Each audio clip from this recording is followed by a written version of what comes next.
मसीह में आप सब लोगों की सलामती हो।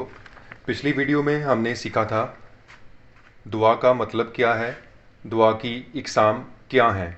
आज हम सीखेंगे दुआ मांगना कैसे सीखा जा सकता है, दुआ के सुने जाने की क्या शराइत हैं। दुआ मांगना कैसे सीखा जा सकता है। जो ही हम नए सिरे से पैदा होते हैं, रूह कुद्दस हमारे अंदर बसने लगता है।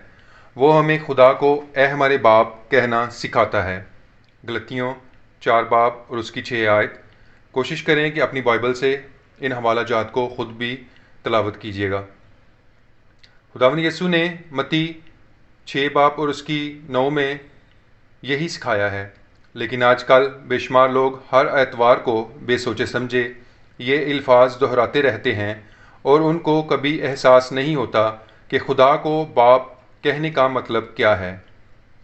पाकलाम से खुदा के लोगों और ख़ुद खुदावंद यसू की दुआया ज़िंदगी के मुतालिया से भी पता चलता है कि दुआ कैसे मांगना चाहिए। दूसरे के साथ मिलकर दुआ करने से हम खुद दुआ करना सीख सकते हैं।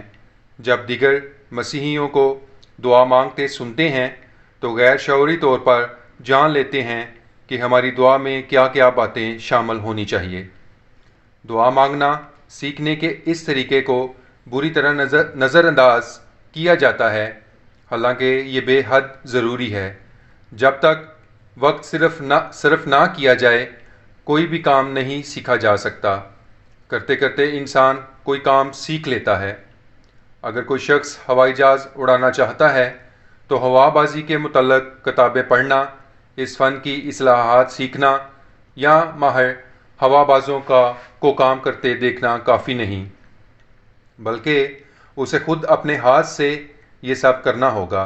यही हाल दुआ मांगने का है। अमली तौर से दुआ मांगने का कोई मुतबादिल नहीं है।